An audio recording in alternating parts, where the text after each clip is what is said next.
Hey, my name is Eric, and today I'm making a pixelated cutting board. Let's get to work.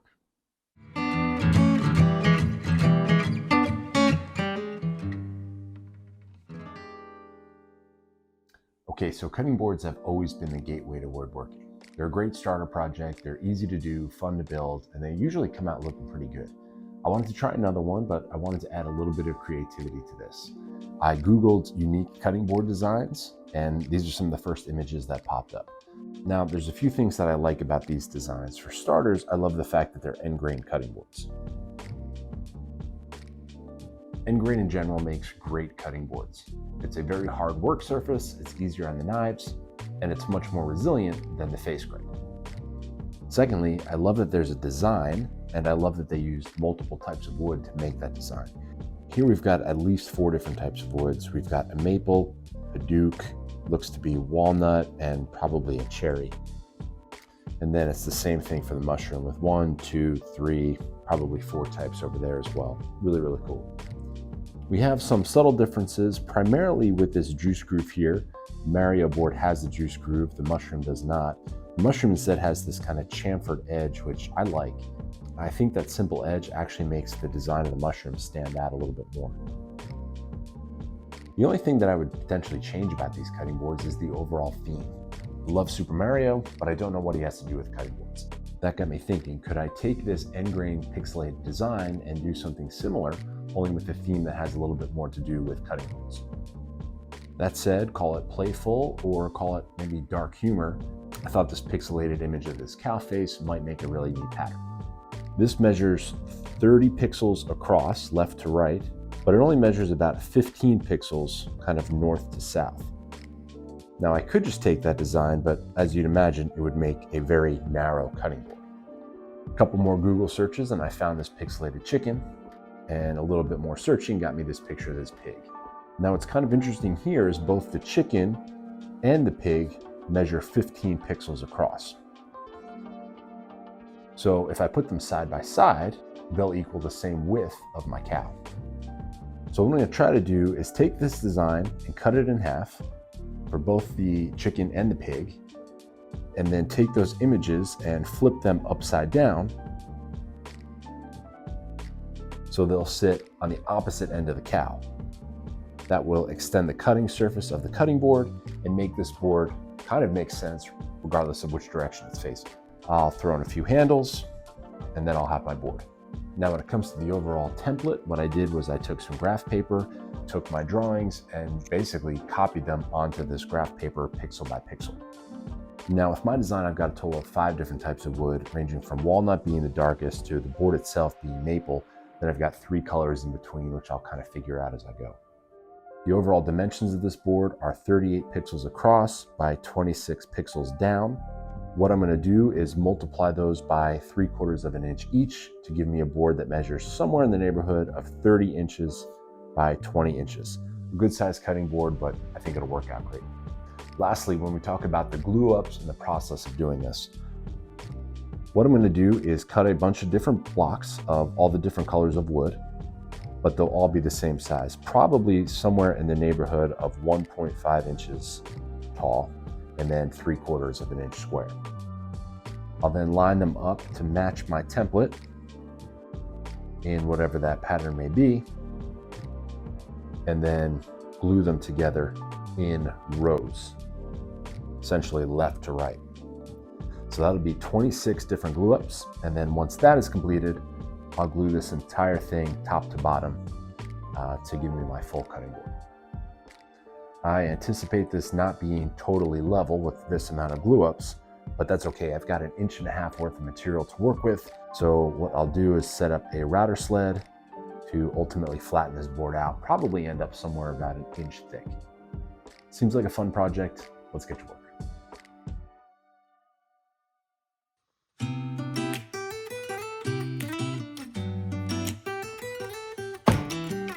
Okay, for this project, I'm going to use maple for all the light wood, walnut for all the dark wood, cherry for the rooster's head, mahogany for the pig's head and the spots on the cow, and paduke for the rooster's crown.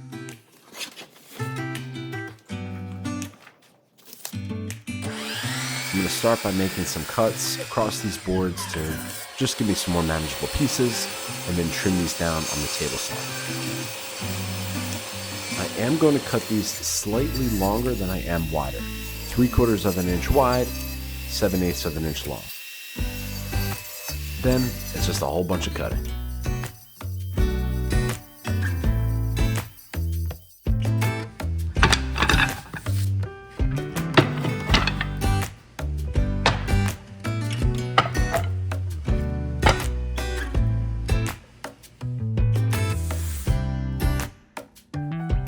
And here again, you can see the dimensions. We got 3/4 of an inch wide, we got 7/8 of an inch tall, which gives me an extra 1/8 of an inch on the height.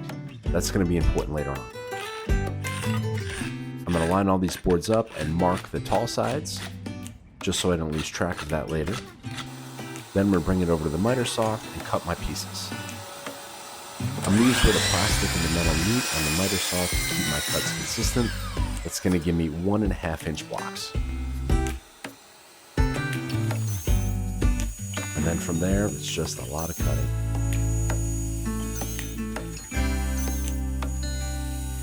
While doing so, I'm wondering if I'm going to have nearly enough material to make this cutting board. So I go back to the drawing and I count these up. I'm going to need 441 pieces of maple, 284 pieces of walnut, 152 pieces of mahogany, 82 of cherry, and 29 of teak.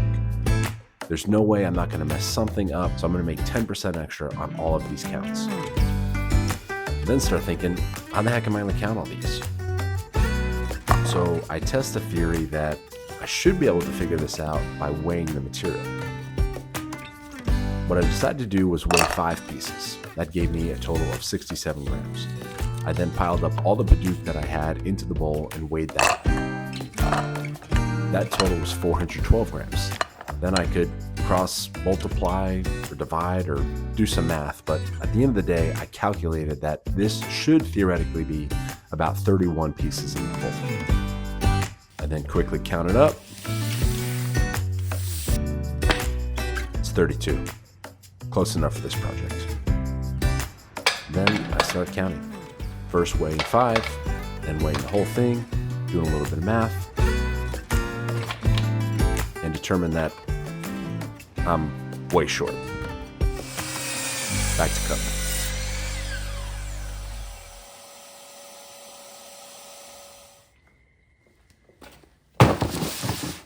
Ended up at 500 pieces of maple, 165 of mahogany, 95 of cherry, 175 of walnut, 32 of Bidoof. Plenty to start piecing this thing together.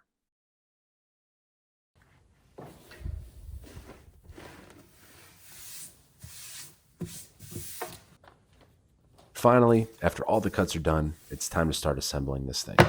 A process that was very meticulous, very time consuming, yet oddly satisfying.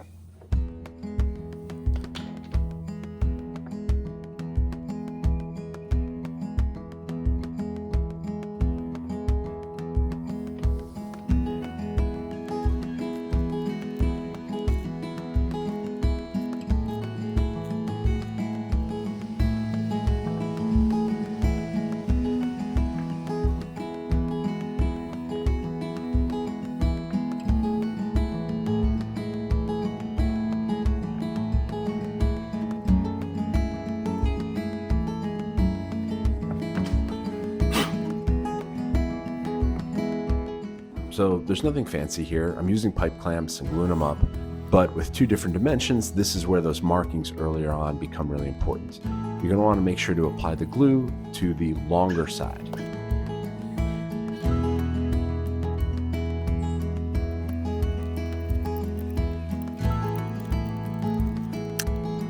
I then cut a couple strips to make sure that when I squeeze these, I'm not over squeezing or under squeezing, hoping leading to some level of consistency between strips.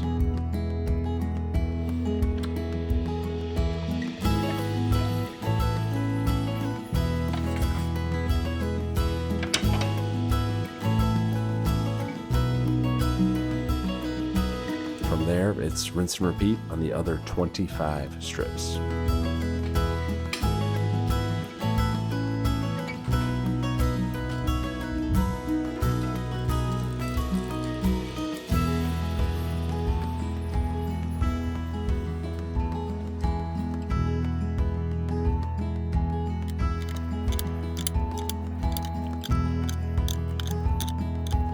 later, I can put them all back together and start to see this thing take shape.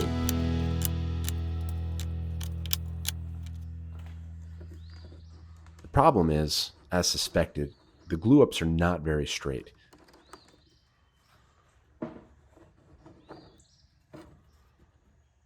The side that was on the table, relatively flat. The other side is just a total mess.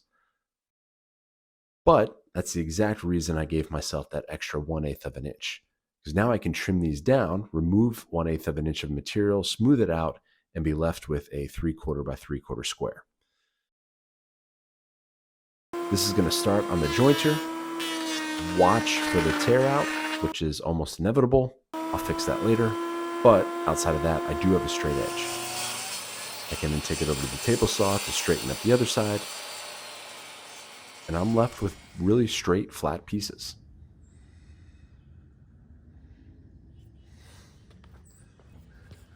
Then I can reassemble and start the final glue up.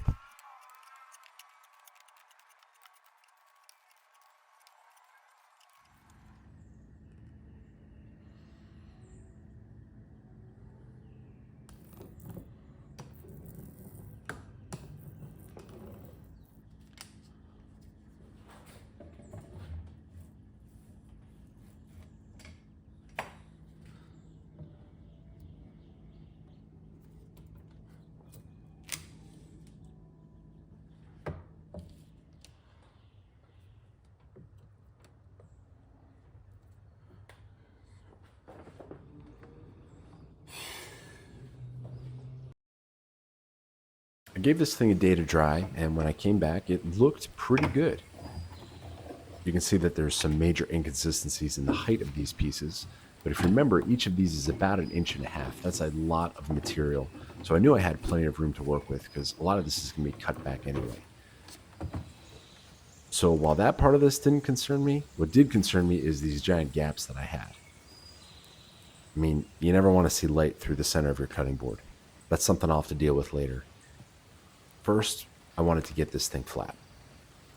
For that, I'm going to use a makeshift router sled.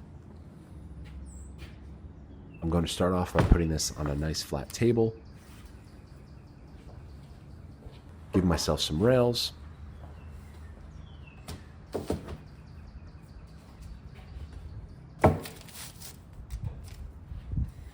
And then put my sled across. This sled has an opening cut in it for the router bit. When I slide that router bit across the board, following the rails, I'll get a nice flat cut.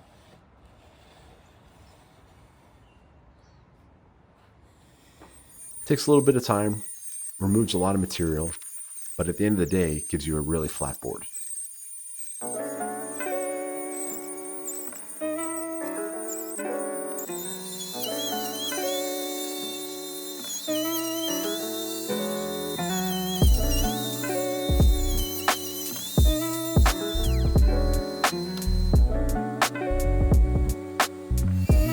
This process from both the top and the bottom, and ultimately removed at least 1/2 inch of material, which isn't a problem. It leaves me a cutting board that's about 1 inch thick and totally flat.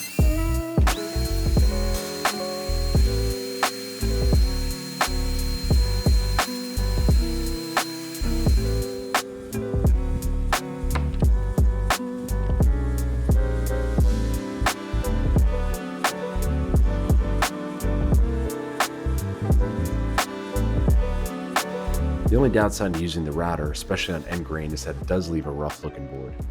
And I still got those gaps. So I start off by sanding it down with 80 grit sandpaper. And then look to fill those gaps with a mix of sawdust and glue. So I spent a little bit of time making some sawdust for each of the different colored boards that I have.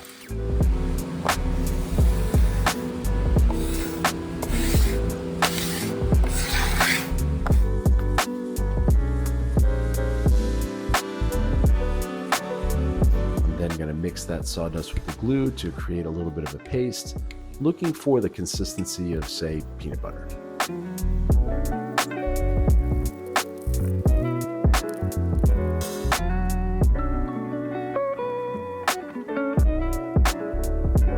Then wherever there's there's a gap, I use my matching sawdust glue mixture to start filling it in.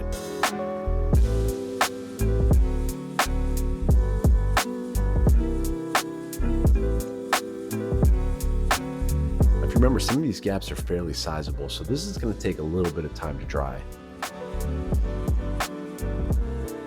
I think I ended up giving it 2 or 3 days, but afterwards I'm able to hit it with a sander, and these gaps filled up pretty well.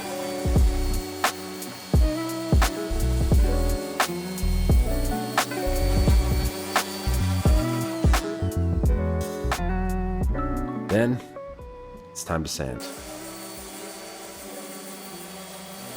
And sand. And sand. And sand. And sand. And in this case, I went from 80 grit to about 150.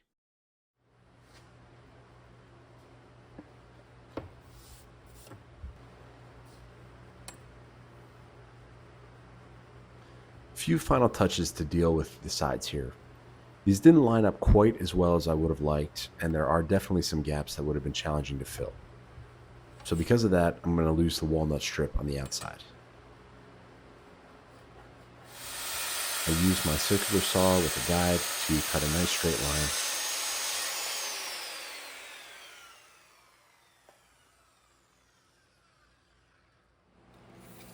And afterwards, I'll check to make sure we're still square, and then route the outsides using a chamfer bit.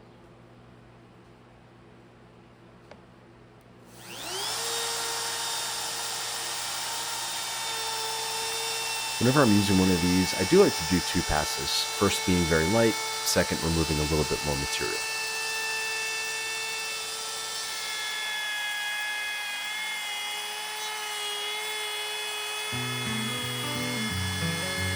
Then, it's back to sanding. This time I take it up to 220. I don't show it here, but afterwards I wipe this board down with some water and then let it dry and then sand it again, just to get the grain to pop a little bit and also raise some of those fibers so I can have a nice flat board at the end. I wipe it down with a tack cloth to remove all the dust, then I can get started on the finish. I hit this thing with a heavy coat of mineral oil. The stuff soaks deep into the wood and keeps it from drying out or cracking, kind of like a moisturizer but for your cutting board. This is end grain, so this board is going to take a lot of oil.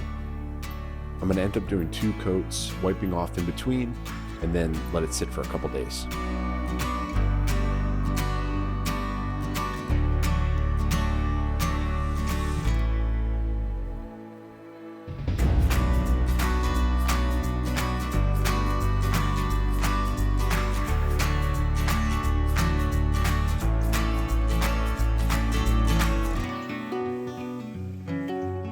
I then came back with this walrus oil cutting board wax.